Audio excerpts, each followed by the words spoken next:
البدع والأهواء، أهل البدع العقائدية وأهل البدع السياسية. نقول بيننا وبينكم السلف، بيننا وبينكم الكتب، كان فيقول البدع بيننا وبينكم.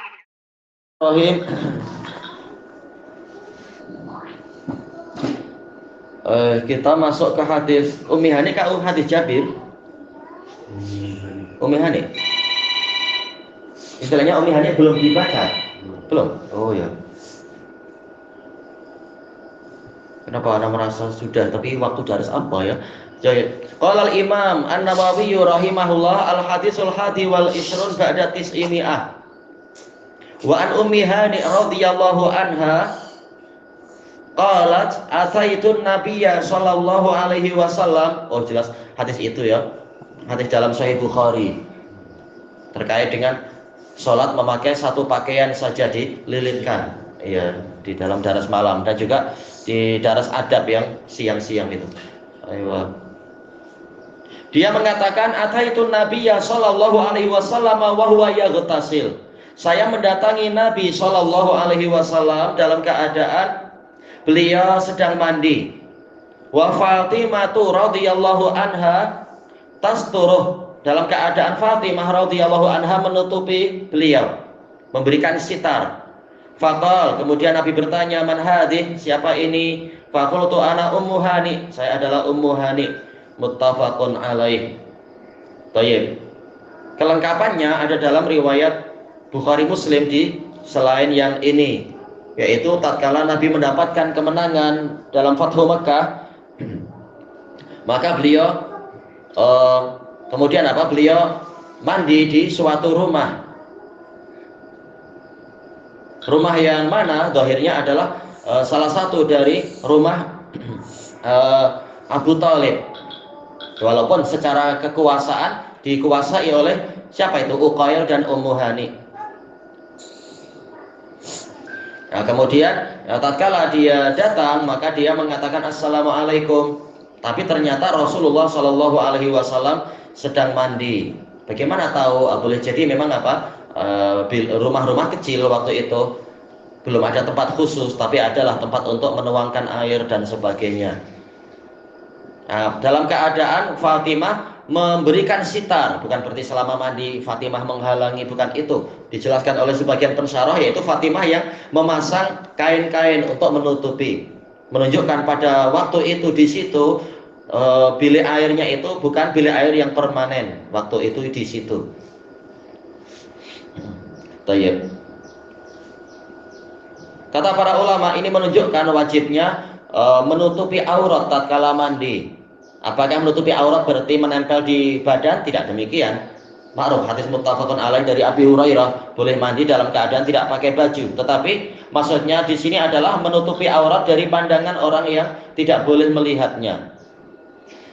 Dan hadis ini kata Al-Hafidz Ibnu Hajar menunjukkan bahwa bagian dari wajibnya anak berbakti pada orang tua, menjaga aibnya, menjaga auratnya, jangan sampai dilihat orang lain, jangan sampai timbul sesuatu yang tidak benar dan sebagainya.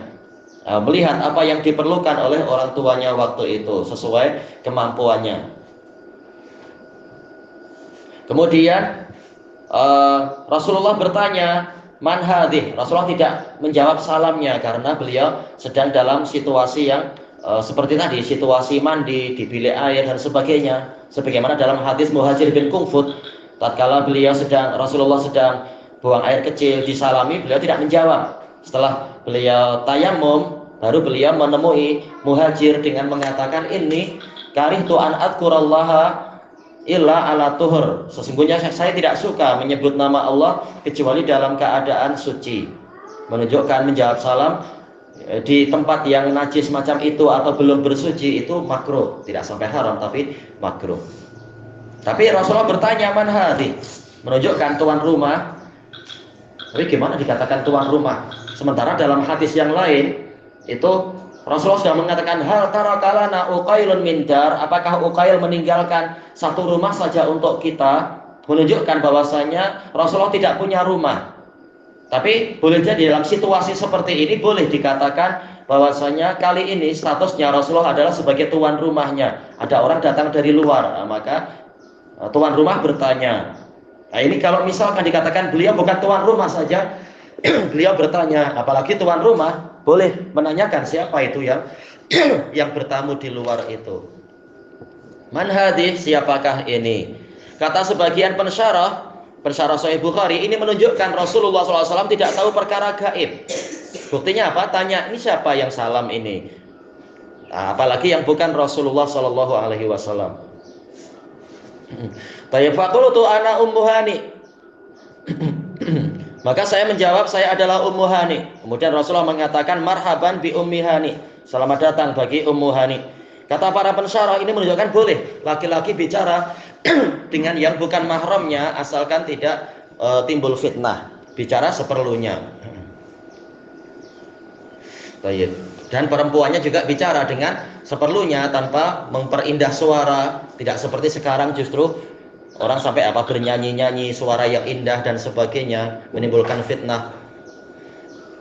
Bahkan banyak dipakai untuk yang acara keagamaan itu, nasyid dengan suara perempuan, sholawat Nabi. Orang bukan ingat Nabi, mungkin malah jadi ingat perempuan itu nanti dengan suaranya, malah menimbulkan fitnah. Dengan alasan Syafi'i membolehkan. Dan ini dusta atas nama Imam Syafi'i.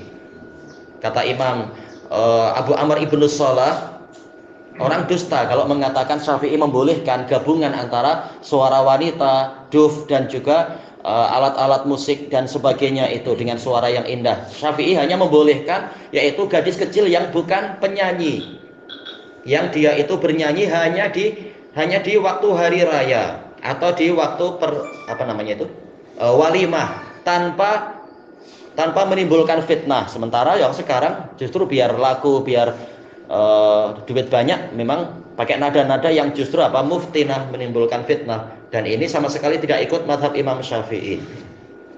Kalau memang boleh seperti itu, kenapa tidak sekalian aja wanita mengumandangkan azan, biar yang hadir lebih banyak, niatnya juga dirusak nanti. Ini menunjukkan walaupun sebagian ahli agama memfatwakan bolehlah wanita macam itu, ya banyak yang berfatwa boleh. Tapi ini kontradiksi, kenapa tak sekalian azan aja, mengajak orang sholat? Oh tak boleh, itu timbul fitnah. Yang ini apa namanya? Ini kontradiksinya fatwa mereka. Intinya adalah boleh untuk wanita bicara dengan yang bukan mahram, tetapi sesuai keperluan dan tidak menimbulkan fitnah. Baik. Dan dari hadis ini diambil faedah, apabila dia ditanya siapa namanya, yaitu ditanya oleh tuan rumah, maka tamunya wajib menyebutkan sesuatu yang dengan itu dia dikenal. Tidak harus menyebutkan nama saya adalah Fakhitah. Bahkan jarang diketahui nama ini. Tapi kalau dikatakan saya Ummu Hani, orang langsung tahu. Yang Rasulullah langsung paham, oh ini Ummu Hani putri dari Abu Thalib. Maka yang seperti ini sudah cukup. Kemudian kita masuk ke hadis berikutnya, Al-Haditsus Tsani wal Ishrun ba'da tis'imi'ah, 922. Wa an Jabir radhiyallahu an, qala ataitun nabiyya sallallahu alaihi wasallam, saya mendatangi Nabi sallallahu alaihi wasallam, fadaqaqtul bab, kemudian saya mengetuk pintu. Faqal, maka Nabi bertanya, man dza, siapa ini? Bagaimana Nabi bertanya? Menunjukkan Nabi tidak langsung keluar, Nabi masih di dalam. Baik. Faqultu ana, maka saya mengatakan ana. Faqal ana. Ka'annahu karihaha, sepertinya Nabi membenci itu. Muttafaqun alaih. Diriwayatkan oleh Imam Bukhari bahwasanya Jabir datang, yaitu ala lidainin kana ala abi, yaitu saya mendatangi Nabi Shallallahu Alaihi Wasallam untuk meminta bantuan membayarkan hutang yang dipikul oleh ayah saya. Ayah beliau yaitu Abdullah ibnu Haram radhiyallahu an terbunuh dalam perang Uhud. Allahul musta'an. Dalam keadaan masih memikul hutang banyak sekali, dan dikatakan oleh Jabir bahwasanya beliau sudah berusaha minta kepada para apa istilahnya itu hurama, debt kolektornya untuk memberikan keringanan atau memberikan tambahan waktu, tapi mereka tidak mau. Bukan berarti kita buruk sangka, kenapa sahabat ada yang kedekut macam itu, bukan itu. Boleh jadi mereka juga punya keperluan. Rata-rata orang Ansar sendiri fuqara ma'ruf, walau kana bihim khassasah, walaupun mereka sendiri kelaparan, mereka sudah sering membantu orang muhajirin. Nah, kali ini mereka ingin mengambil hak, itu hak mereka. Tidak boleh orang yang menuntut pembayaran hutang diburuk-burukkan. Engkau bukan salafi, salafi masa macam ini. Ada yang sampai seperti itu, dan itu tak boleh. Orang yang telah berbuat baik menghutangi kita, dia berhak untuk menuntut sesuai dengan masa yang disepakati. Tak boleh kita katakan buruk-buruk macam itu. Sementara hadis Abi Hurairah telah terang-terangan, hadis Abi Hurairah dan hadis Aisyah, Rasulullah mengatakan apa? Da'uhu fa inna li sahibil haqqi maqalan. Biarkan dia mengucapkan yang seperti itu. Mengucapkan apa? Menuntut pembayaran hutang atau mengatakan engkau dusta, tak ada duit. Nah, kita biarkan. Kenapa? Karena dia punya hak untuk bicara sekarang. Orang yang menghutangi kita itu. Yang penting tidaklah mencaci maki sampai sangat buruk-buruk atau apa. Baik, maka di sini debt kolektornya istilahnya meminta Jabir agar segera membayarkan. Baik. Lalu bagaimana kita ini bahasa mudahnya ya, jelas istilah dalam hadisnya adalah ghurama, yaitu para penuntut hutang itu. Lalu bagaimana dengan hadis la yajni apa itu al-walid waladah? Demikian pula sebaliknya, yaitu apa? La yajnil walad walidah, bahwasanya seorang ayah jinayahnya tidak sampai pada anak, seorang anak jinayahnya tidak sampai pada ayah. Yaitu kalau ini hutang ayah, untuk apa anak jadi ikut-ikutan memikul hutang? Bagaimana kita membahas itu? Maksudnya di sini adalah mereka hanya menuntut apa yang menjadi harta orang tua tersebut. Bukan berarti anak wajib membayar dari harta si anak. Tapi lihat, barangkali masih ada harta warisan yang mungkin untuk diambil. Nah, sebelum warisan dibagi-bagikan memang wajib untuk membayar hutang lebih dahulu. Adapun kalau tak ada sama sekali, sudah muflis, itu bukan menjadi kewajiban anak untuk dia yang memikul hutangnya. Masing-masing memikul hutang sendiri-sendiri. Nah, anak berusaha agar jangan sampai orang tuanya terhalang dari surga, maka hendaknya anak berusaha untuk menyelesaikan hutang orang tuanya lewat minta bantuan pemerintah atau yang semacam itu. Ini Jabir minta bantuan kepada waliul amr, karena Rasulullah SAW adalah waliul amr. Sebagaimana dalam hadis yang lain Rasulullah mengatakan man mata wa alaihi dain, apa itu? Fa'alayya wa ilai. Barang siapa mati dalam keadaan memikul hutang, maka itu menjadi tanggung jawabku dan hendaknya orang-orang datang kepadaku, yaitu sebagai waliul amr. Jadi memang apa? Ini tanggung jawab kepala negara untuk membayarkan hutang rakyatnya. Memang itu tanggung jawabnya, bukan bermudah-mudah untuk sekedar makan gaji, bukan. Memang dia harus mengurusi hutang rakyatnya. Apakah berarti seperti pendapat sebagian aklanion di Indonesia bilang, kalau seperti ini enaklah kita tinggal hutang kemudian pemerintahlah yang bayar. Ini melawan hadis dengan ra'yu, padahal dia sudah ngaji di damat, bicaranya sembarang-sembarang. Ini hadis Nabi. Hanya saja bagaimana menjelaskannya? Penjelasannya bukan dengan ra'yu, tetapi telah dijelaskan oleh Ibnu Battal dan juga Al-Hafidz Ibnu Hajar, yaitu masing-masing ada bagian bantuan sesuai dengan mizaniyah, sesuai dengan budget negara. Nah, negara lihat bahwasanya ini mungkin Baitul Mal ada sekian, rakyat ada sekian. Rakyat dapat bantuan sesuai kadarnya. Bukan berhutang sesuka hati lalu minta ke pemerintah habis-habisan, bukan. Sesuai dengan kadarnya, sesuai dengan kadar kemampuan yang mungkin dipikul oleh pemerintah. Nah, dengan itu terkumpul dalil-dalil, bukan dibantah dengan ra'yu. Kalau terbalik apa? Kalau terbalik. Nah, memang pemerintah yang berhutang, rakyat dipaksa bayar. Nah, itu terbalik adalah karena rakyatnya yang terbalik. Rakyat wajib ikut hukum Allah, tahu-tahu rakyatnya sombong. Bahwasanya apa? Hukum itu diserahkan pada rakyat, dari rakyat oleh rakyat untuk rakyat. Sudah, ketika rakyat menginjak hukum Allah, akhirnya dihukum dengan apa? Diinjak oleh pemerintah yang mereka percayai. Balasan sesuai dengan jenis amalan. Baik. Sementara kita sendiri, kita mengakui dosa kita banyak, sehingga walaupun kita tidak ikut-ikutan, kita dosa juga. Lemahnya dalam nahi mungkar, sehingga ya kita mengalami imbasnya juga. Ahlus sunnah mengalami efeknya juga. musibah itu. Musibahnya menyeluruh. Itu kesalahan siapa? Kesalahan rakyat sendiri. Intinya di sini adalah bahwasanya Jabir telah datang ke orang yang tepat, minta bantuan kepada pemerintah untuk membantu pembayaran hutang dan sebagainya. Nah, inilah yang terkait dengan hadis ini. Peristiwanya, kenapa datang ke rumah Nabi? Oh, dalam masalah itu. Fadaqaqtul bab. Kemudian saya mengetuk pintu. Dalam riwayat yang lain dafa'tu, tapi pendapat ini kurang kuat, riwayat ini. Saya menolak pintu, langsung masuk. Oh, ini tak boleh, bukan rumah dia. Walaupun ada yang cerita, ada yang seperti itu.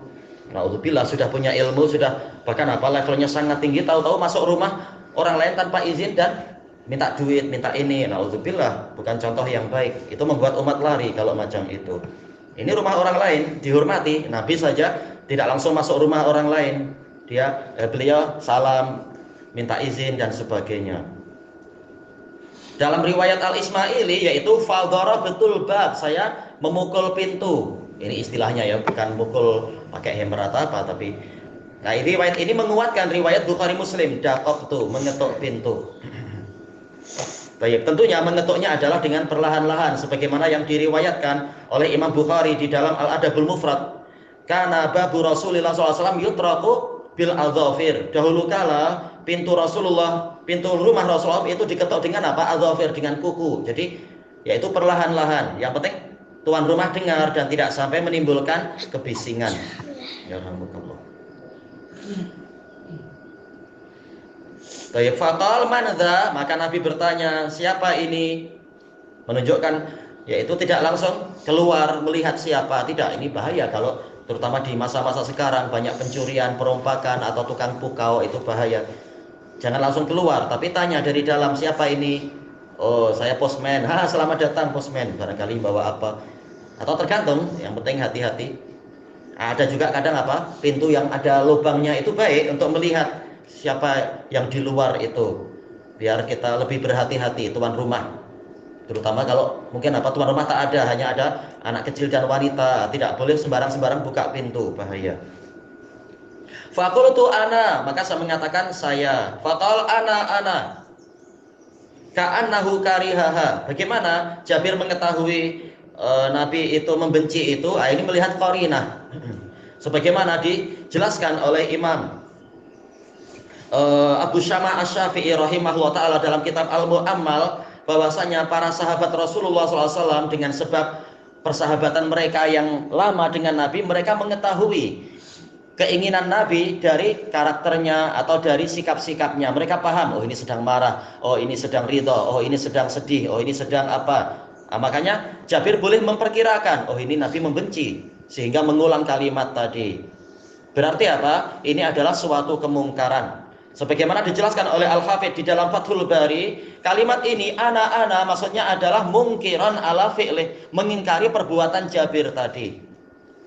Baik. Kalau itu mungkar berarti memang cara yang betul bukan itu, tetapi menyebutkan saya adalah mungkin siapa, Jabir bin Abdullah atau siapa identiti yang dikenal. Inilah cara yang betul. Lalu bagaimana ada sebagian ikhwah kita di tempat yang di sana ketika mengetuk pintu. Kenapa mengetuk pintu? Kan itu rumah sendiri, ya mungkin terkunci atau apa. Yang dalam tanya, siapa? Langsung bilang, tahulah. Itu tak boleh. Sebutkan nama atau apa yang dikenal, yaitu abah. Takkan anak bilang, abah siapa? Oh, tak boleh lah. Tahulah abah siapa. Abah kamu lah.